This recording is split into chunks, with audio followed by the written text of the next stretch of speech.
Guys, thanks for watching this series in the Crowdfunding Uncut podcast. You could head over to crowdfundinguncut.com if you want access to a library of all the other interviews that we've had in the crowdfunding space. And also, don't forget to subscribe and check back if you are launching a crowdfunding campaign, because we are going to be releasing weekly tips specifically to help you answer one question that you might have. So if you have a question about crowdfunding that you want us to answer, be sure to drop it in the comments below. And I'm just so excited for this next interview, so I'm just going to cut to the chase and go straight to Andrew. I think this is the most excited I have ever been to interview someone. They are the founder of two multi-million-dollar companies, one starting back about 10 years ago, Bradford and Reed. I'll let him get into it, but their biggest year did over $38.5 million in revenue. And then he goes on to start a company called Mixergy.com, where he's interviewed over 1,300 entrepreneurs. Those have included my personal heroes, Tim Ferriss, Gary Vaynerchuk, the founders of Groupon, Y Combinator, and just a ton of other really world's most successful entrepreneurs.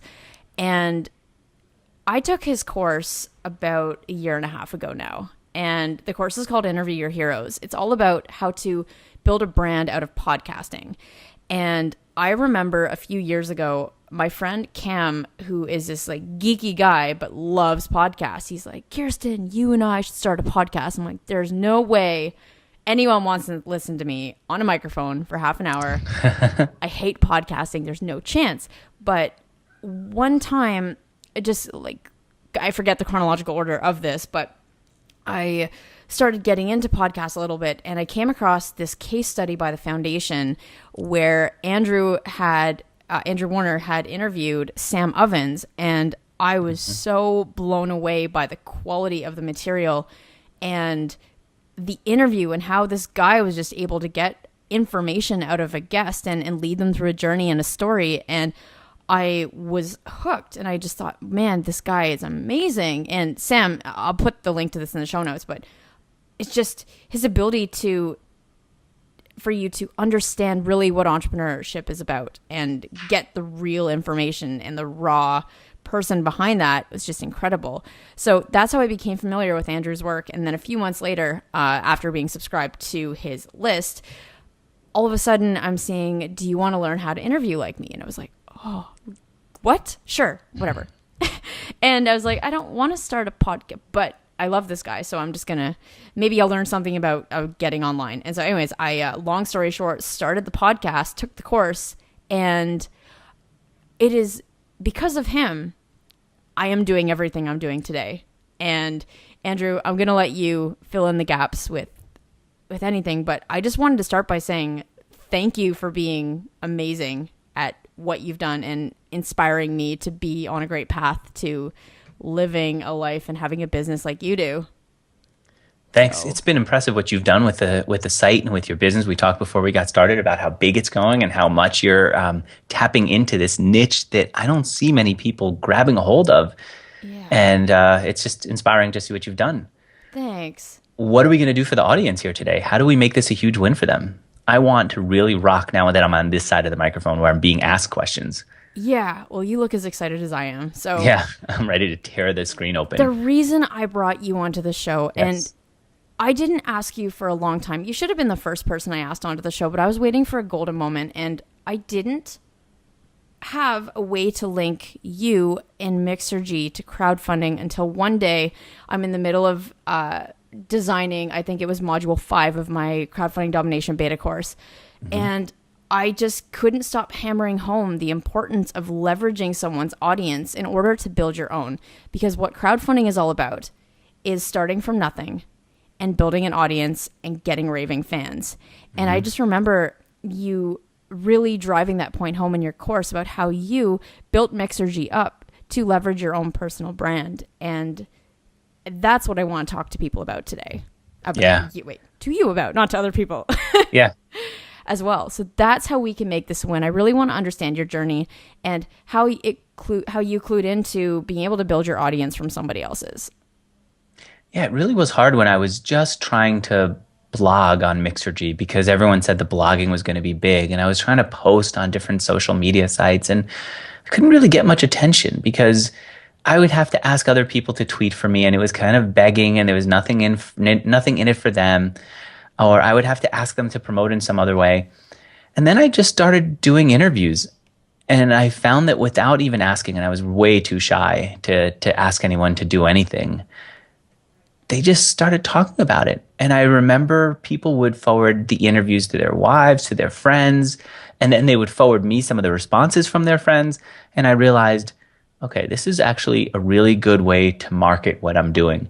I'm learning from the guests, but at the same time, I'm getting the guests to help promote it.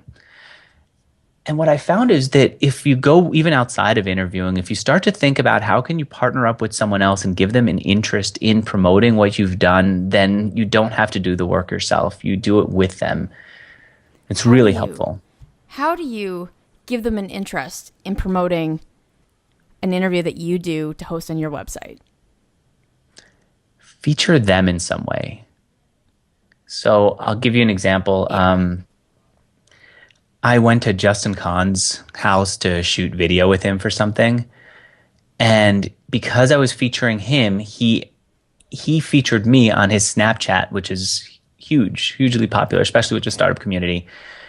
And then I sat down to dinner with someone else and he kind of did the same thing for me. He just interviewed me on his Snapchat, just asked me a question, posted it. And then I couldn't help but say to my Snapchat followers, hey, go check out what I said to him on his Snapchat account. I think if we could just find ways to feature other people, what other people have done, to show off what they're working on, then they have an interest in promoting it. So a great example is one of your past guests, Pat Flynn. Mm-hmm. I remember when Clay Collins started Lead Pages, he didn't say, go check out leadpages.net/whatever to see what this new tool is. He wanted to partner with me about it. So it would make sense that he would say that. Yeah. Instead, what he did was he said, go over to Pat's site and see what Pat said about Lead Pages and read that. Because now it's Pat talking about his software, which has more credibility. But what Clay is doing is he's promoting Pat, and Pat's really good about that. He writes about the software that he uses and gives the software creators an excuse to write about him and to talk about him, to tweet about him. He writes about the services. He writes about what he's in love with that he used over the last year. So he finds lots of opportunities to not just feature his own stuff, but to feature other people in there, and then they have an interest in promoting. And do you go farther then so you'll publish an interview and then send it to the guest and obviously we'll ask them to promote, but do you go farther than that? Like if you have resources mentioned in your show, how do you leverage that? I also go to the guests' friends. I like to call it their posse, the people who really care about them, who kind of have their back online especially. And I say, look, I just interviewed your friend. I thought you might want to tweet it out.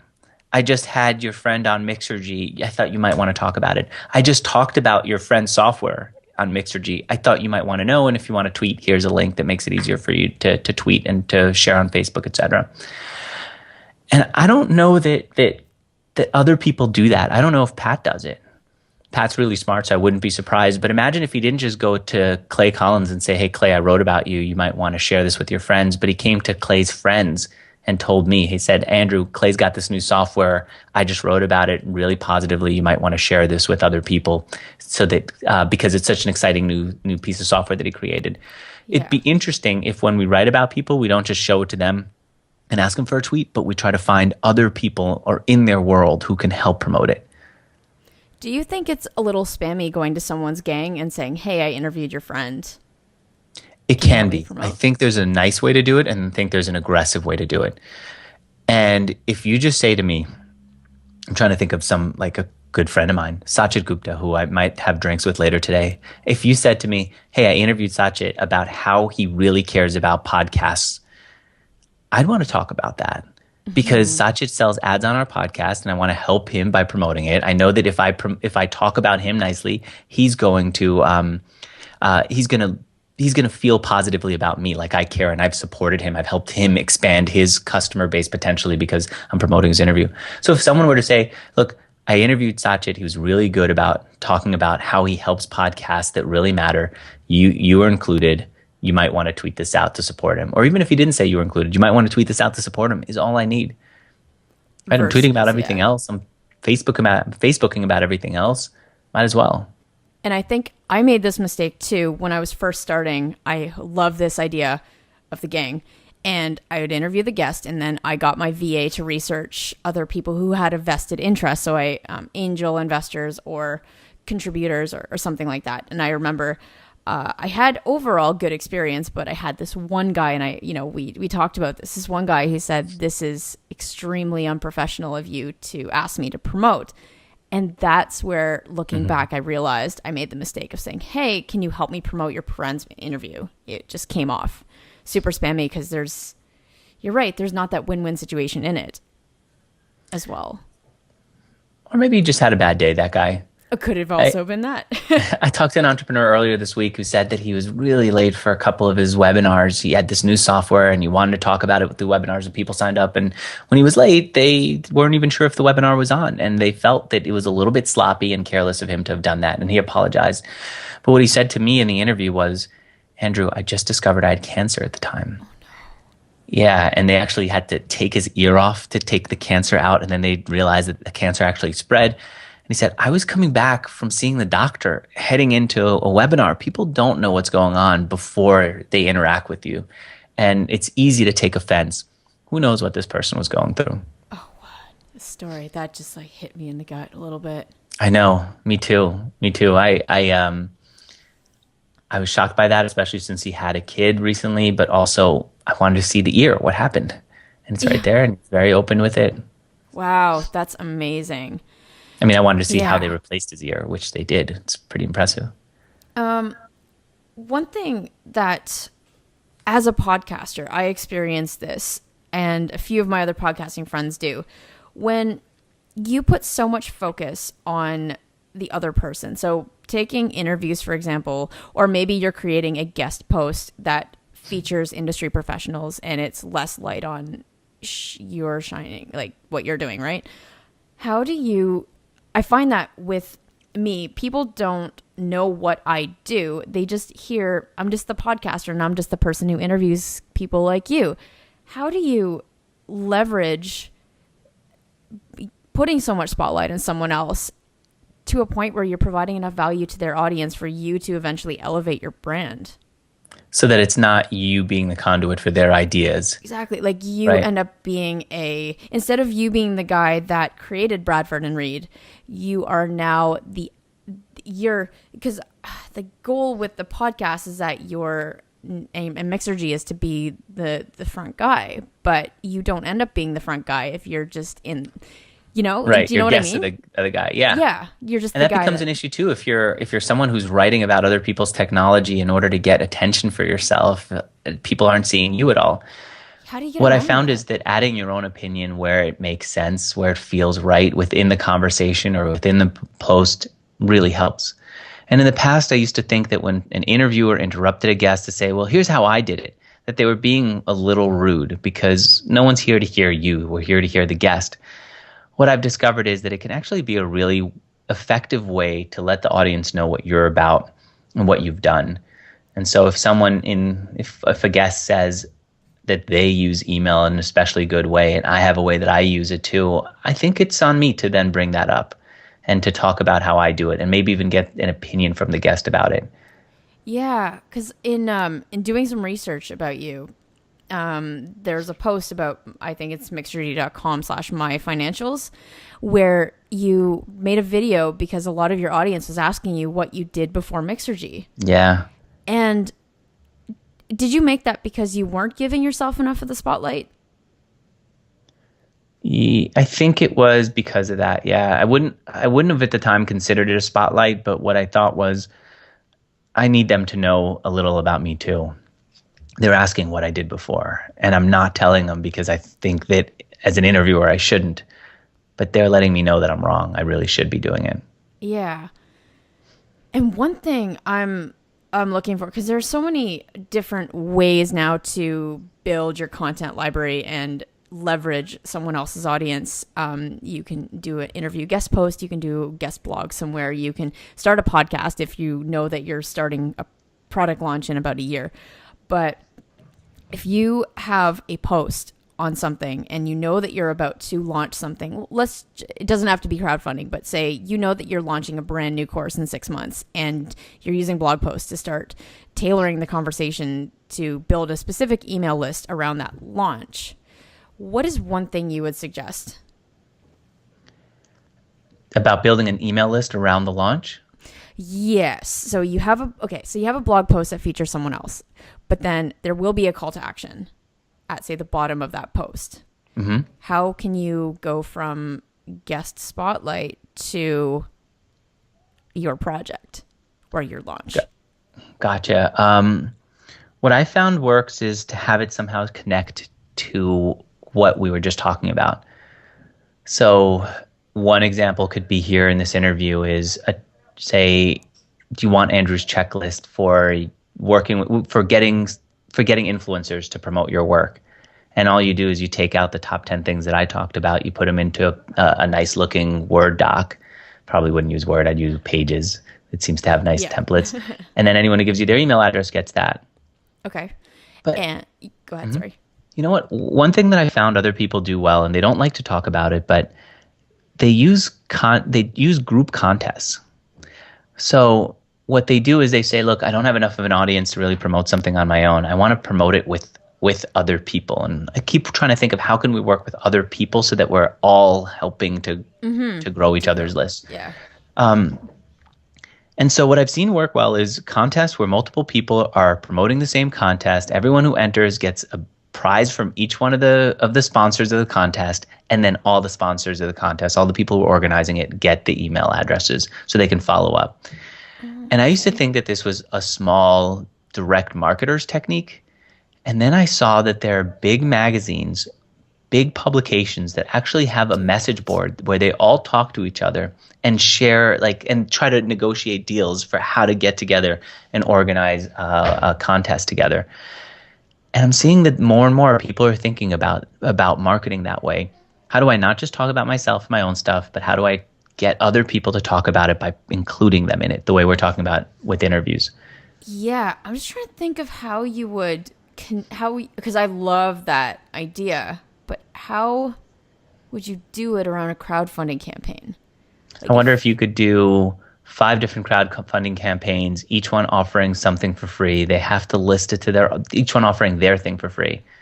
They have to then promote it to their lists, and then they all get to split the list and talk to everyone on the list about all of their campaigns. But the trick is that they all have a similar audience with complementary really products. Important. Yes.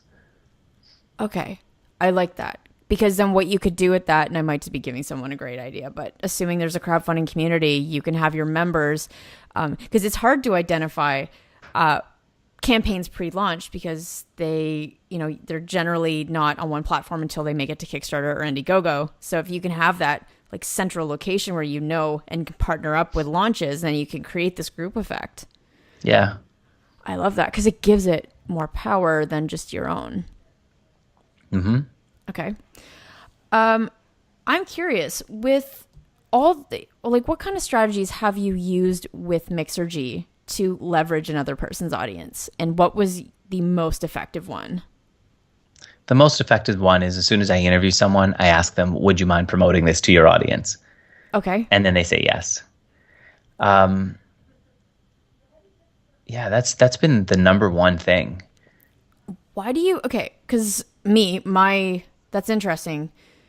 Because after this interview, had you not just said that, I would have next week when this interview goes live, I would have said, hey, Andrew, it was great interviewing you. If you love it, can you help me promote it? Yeah. As opposed to so you take that extra step and get a verbal commitment before you actually, Why do you do that? When we're on the call, we can actually talk about a way to do it. If you get an email from me later, you could procrastinate. And then after 3 days, you might think, all right, it's too long. It's too late. I'm not going to do it. But if I get you on the phone after an interview or on Skype, after an interview, and I ask you, you're much more likely to stick with it. Man. Okay. No, that's really, that makes sense. Yep. I'm wondering, what is the most significant thing that drives you to keep doing what you're doing? I'm really just so curious. And I also, frankly, there's an ego involved. I love that people get to know me because I do this. I agree. Yeah. There's I wonder if if someone was doing a Kickstarter campaign for an iPhone related product, there are a handful of people who really do great unboxings and reviews on YouTube. Like I'm thinking about Lou from Unbox Therapy, for example. I'm wondering, why wouldn't they just interview Lou and 5 other people and understand, what are you looking for when you unbox, or what are you looking for when you review? How do you like to do it? And it doesn't really take that long. And frankly, the audience of people who are going to potentially buy this stuff are going to be interested in the people who are reviewing it. And then there's an incentive for the reviewer to go and promote it by sharing it somewhere. That's true. And okay, I have to look up this Unbox Therapy. But I'm so addicted to this thing, and I don't want to be. The reason that I'm addicted to it is because he's just unboxing little gadgets, and he only spends 3 minutes on it. Oh my God. And it's interesting. So for 3 minutes, I feel like, all right, I'm almost done with my lunch. Why don't I just go grab something? Why don't I go watch something fun? Feels like a good thing to do. He unboxes things and does a demo of what it works in his first. Yeah, and what it's like to use it for the first time. So one of the recent ones that he did was gloves that you can use to make phone calls. Turns out that worked. What? Yeah, the latest Samsung phones. I think he'll unbox and use it and talk about it. That's really interesting because it reminds me of when I think Unbox Me, what I would have done is thought, okay, well, like any YouTuber, they want to be paid to promote, but this is kind of like the backwards way of how you got FreshBooks as your first sponsor. Right. You didn't pitch them. Yeah, I wanted to learn from them. Yeah. So what did you do there? I called them up and I said, I'm thinking of adding ads to my site. Can I see how you think about advertising? And so there's a guy at every one of these big companies, who's responsible for acquiring new users. His job was to pay people like me to get him more users. And so he started showing me, he said, look, this is a site that does well for us. Here's another one that doesn't do so well. And I said, what's the commonality? What works? And he said, freelancers are really good. So if you go after freelancers, then you'll be able to get a lot of customers for FreshBooks. And I started asking him more questions, like, how much is a new customer worth to you? And I forget the number he told me, but it was something like $7.50. So I said, great. So if I charge you $750 for a month of ads and I get you 100 new customers, are you going to be thrilled? He said, yeah. I said, great. I guarantee it. Once you pay me $750, if I don't get you 100 people, you don't have to pay anything. All I want is just feedback. I want to know, did I get 10? Did I get 1,000? Be open with me so I know how effective my list is. And then it worked. And then that first month, because you promised them, I think, 70 new users in that first month, was it? Or... Yeah, I forget the actual numbers at this point because it's been a while, but what we were really clear about was, I'm promising you a certain number of people. If I don't get it, you don't have to pay me. I know the answer to this because I took your course, but how did you guaranteed a number and you surpassed that number. What was the bait you used to get that number? I wanted to know if they were actually being honest with me, if I could trust their numbers, and I wanted to get a sense for myself of who was signing up. So I said, if you go and sign up for FreshBooks and then invoice me, here's my email address, just send me your first invoice so you can practice sending an invoice out and I can actually see that you're using it. If you do that, I'll hit reply and I'll tell you what my deal was with FreshBooks. I'll tell you how much money I made, what they're getting for it. And if you're curious, this is a good way for you to satisfy that curiosity. So I started getting emails from people and I got a sense of which ad was getting people and which one wasn't. And that was really helpful. And these were verbal ads, like sponsored ads on your, did you have a podcast at that time? Yeah, I think from the beginning, but I de-emphasized the podcast back then. Now that podcasting is huge, I emphasize it and I de-emphasize video on my site. That's something that just amazes me is there's so much free content out there that you have a subscription model that is very successful, Mixergy Premium. How do you get people to value the content that is in Mixergy enough to pay $25, or is it 25 still? Now it's 50 bucks a month. Okay. Right. How do you get people to value the information enough to pay $50 a month? By showing them what they could do with it and what they could achieve because of it. So if you're just signing up for a monthly membership for $50 and all you're getting is a membership, it's just not useful enough. But if I can show you that by signing up to this membership, you're going to increase your mailing list, well, you know what that is worth. In fact, I could tell you we also have a course that will help you increase your conversions because we've got someone who creates conversion software teaching you how to do it. Then you can also picture how much that would be worth to you too. And the more we talk about what the value is to you, the better it is. Right. And do you think, by the way, earlier in the conversation, we talked about doing interviews. What do you think about the idea of a crowdsourced entrepreneur doing interviews with the kinds of people that she wants to have review the product, the kinds of people who are influencers of the product? If it might be someone on Snapchat who is into the product, et cetera. It's amazing because, okay, so just what I've seen from podcasting, my network has, like, yeah. I mean, look, I was on a beach 3 months ago drinking with Jordan Harbinger of The Art of Charm. I am now working with Ramit Sethi's brother. Yep. I hang out with Yaro Starak. I've created an elite group of entrepreneurs in Toronto. None of this would have been possible had I not connected with people like yourself on a podcast. Yeah. There's like, okay. And so in saying that, you build a relationship with someone over an hour, and you reach out to people and whatever, it's great. But what that would allow you to do is get your product in front of influencers that otherwise would have ignored your email. So not only are you providing value because just say you interview 5 top industry professionals or influencers relevant to your product and you include them on a blog post or a podcast or whatever, you're helping them build their audience. You've built rapport, and that is a great segue into getting feedback on your product, and so much so that when you launch, they may actually help you promote. Right. And you understand how they like to be reached out to, et cetera. So it might be something like, I'm looking at a pair of earphones right now that are on Kickstarter. They've raised about $800,000 today. Mm-hmm.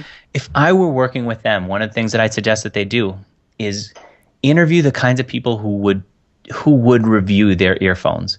And it's easy to figure it out because you just search for Kickstarter earphones on some of the major tech blogs, and you get not the sites that do it, but the names of a specific person who's actually doing the reviews.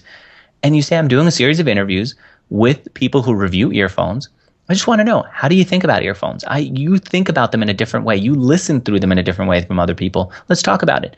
And you just publish 5 or 10 of them. I don't care how much. I don't care even if anyone listens, but you'll see that people will listen because they have a big following and they're not used to, actually they are used to promoting their own stuff. Yeah. So they'll tweet it out. They just don't get a lot of opportunities to promote themselves. And so they'll promote the fact that they were doing an interview with you. And now what you've gotten is about half hour to an hour of their time where you're just talking to them, asking them questions, taking an interest in them. And people are interested in people who are interested in them first. And so that's the thing that could work. What I like to see is I get so many requests from people to help promote the fact that they have some kind of new thing on Kickstarter. Mm-hmm. So many requests from people who are now on Kickstarter who just want to be interviewed because they're on Kickstarter. If someone said, look, I know, Andrew, you must get a lot of requests from people who are in Kickstarter.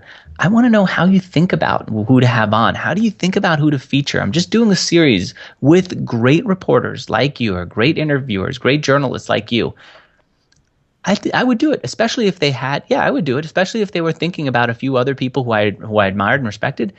And then now we've spent an hour together. I'm much more likely to like them. And if I don't end up promoting them on Mixergy because of it, I might end up tweeting about them afterwards when they launch. And I'm very likely to buy it because now we're friends. So I think that we need to take more of an interest in people. I think we need to spend time really asking them questions, learning from them, having them get to know us by being curious about them. And I think the interview process is a good way to do it.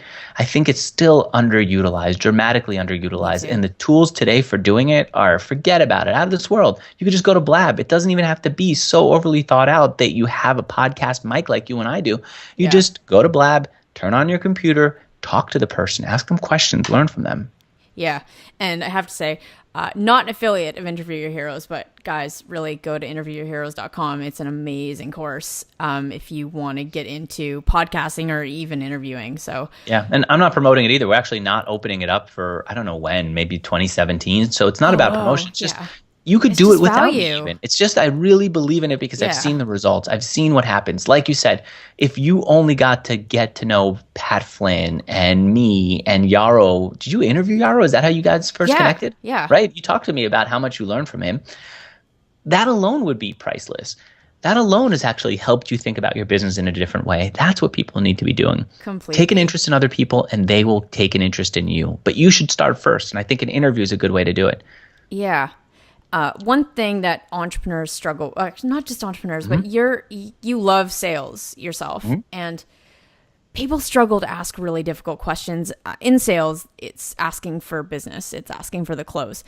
You are the guy that asks questions you don't have permission to ask. You ask the ones that nobody else asks. I want to know, and I'm gonna try, I can't word this without sounding rude, but what do you think gives you the right to be the guy to ask these questions live? What gives you that confidence? Even outside of interviews, I ask really deeply personal questions. I was just talking to Nathan Latka recently, and he reminded me that when we had dinner together, I asked him and everyone else around the table when they lost their virginity. We're talking really personal questions. And for him, it's not like he has some braggy number that he could say, this is when he did it. And the reason that I do it is because I really care. I care about the person, and I try to just open up to whatever I'm curious about. And we happened to be talking about relationships at the time. And I said, look, I think that actually that I was overly worried about when I lost mine. And turns out that I shouldn't have been, that everyone loses it at a different age. And I shouldn't have felt like I was so far behind. And being open like that, and then seeing if anyone else feels comfortable being open, I think is how we get close to each other, how we actually care about each other. You and I are super close friends, even though we only saw each other that one dinner in person, right? Yeah. My wife met someone else at that table who she's still friends with years later. So in person, it's the same thing as it is in the interviews. I really care. And if it's in an interview, I let them know, I want to really learn from you. I'm here because you achieved something that I admire so much that I want to spend an hour. And if I'm really coming from a good place of trying to learn from them, nobody takes offense. Right. I shouldn't say nobody. Some people do, and you have to just be okay with it. But it's hardly anyone who takes offense. So what is... I also have a couple of tricks for how to ask questions, so I'm not coming across as a jerk. I'm going to get to that in a second, yes. But there is a mental block that many people have, and that mental block can stop them from asking someone to be interviewed because they have this you use your anyways this like negative thought track. Yep. They might think I'm bothering them, or I don't want to ask them to promote. Why would they want to help me promote? And I could always like justify it by saying, well, it's their vested interest. But what is one piece of advice you would give to help people ask those tough questions they would be uncomfortable asking? I think for that, it's important to just get in touch with why you're asking it and what your mission is. So we have someone who's in Interviewer Heroes right now who wants to ask tough questions of people he admires. And because he admires them so much, he just can't bring himself to talk the way that he talks normally with other people. And so I asked him, why are you interviewing them? And he said he's starting a nonprofit, and actually he started a while back. He's building it up, and he really wants to learn, how are they doing it? What's working for them with their nonprofits? And if he gets in touch with that, he gets excited about asking them. He's really clear about why he's doing it. It doesn't matter if he asks in a sloppy way at that point, because having a polished way of asking a question is not nearly as important as learning how to grow his nonprofit, which he deeply believes in. So we have to get in touch with why we're doing this. What are we trying to achieve? What's our goal? And I do believe we have these two tracks in our heads. One is I call the counter mind, the part that just wants to disagree and counter everything we do. And we spend too much time thinking about that, giving that counter mind space in our heads to control what we do. We also have another side, which is our true mind. What is it that we truly want? What is it that's truly going to happen here? What are we truly working for? And for this guy with the nonprofit, it's to build his nonprofit. For everyone who's listening, they should be aware of the fact that they have that countermind track. And once you start to notice it and question it, it'll dissipate. It never goes away completely. I don't know anyone who doesn't have it. But the more you pay attention to it, the more silly it seems, the more you question it, the more ludicrous it is, and it goes away. On the other hand, if you pay attention to your true mind and you remember, what do you want to achieve here? What's true and useful for you to focus on? Then you can actually spend your time in a much more productive, much more accomplished way. Yeah, and what you focus on really manifests itself. Yeah. Right? If Yeah. you're trying to ask out a girl, so for me, if I'm trying to ask out a guy and I think, oh, he's too good looking for me, or I look crappy today, or whatever, he's out of my league. Yeah, if I go talk to him, he's going to be like, well, who is this really unconfident chick? And I won't get his number. Alternately, if I go around and just have a witty thing and I'm confident and I'm not looking for anything specific out of the exchange, he's more likely to talk to me, and you never know, there might be something there. Yeah, we all make these micro movements, and other people pick up on them. I've asked questions sometimes that seem a little abrasive, and I notice like a split second glance from the person where they are checking me out to see, is this guy for real, or is he trying to take advantage of me here? Is he for real and really cares? What's this about? And they could tell, because I'm not putting it on. In every aspect of my being, I'm here to really learn. I'm really trying to build something important. I'm really trying to make my company, my product, into something that is so strong that people have their lives changed by it, and that it outlives me. And when you talk to me, when you look at me, you can see that that's what I'm trying to do. And that's what it means to be in your true mind. People pick up on that. People pick up on it. Just like when you're saying the same thing and you're trying to be a little bit snarky, they could pick up on that too. Absolutely. I know we're getting short for time, so I have one more question for you. Yep. Is there something that I should have asked you, but I haven't? I can't think of anything that actually is coming to mind. Here's what I would do, though. Anyone who's listening to me who's trying something that they heard from this, I want to be there to help you out. So just reference this interview, even if it's, and my guess is that usually it's like one person who has the guts to do it, and that person ends up being someone that I especially care about. So if there's even one person out there who got something useful out of this and wants some help pulling it off, or wants some clarity on it, or just wants to say hi, I'm going to give you my email address. It's my personal email address, same one my wife uses, same everything. It's andrew@mixergy.com, andrew@mixergy.com. Just let me know what you're working on. And remember, just reference this interview, because I get a lot of email, and I want to make sure that I'm taking good care of you because I'm saying this. So just email me, and I'd be happy to help out. Even put Crowdfunding Uncut in the subject line. That might help with the inbox clutter a little bit. Yeah. It's a nice hack that I use. But yeah, this has been great. And if people want more information about you and what you're working on, where should we send them? Mixergy, MIXERGY.com. Fantastic. All right. Well, this has been fantastic. So thanks so much for being on the show, and keep being awesome. Thanks for having me on. And you know what? Just to make it official, I got a clapboard here. Let's use the clapboard. Oh my God. In case you end up using the video. It's a Man, I need one of those. Oh, yes. That's awesome. Hey guys, thanks for liking, commenting, and subscribing to this channel. As you know, this is episode 50 of the Crowdfunding Uncut podcast.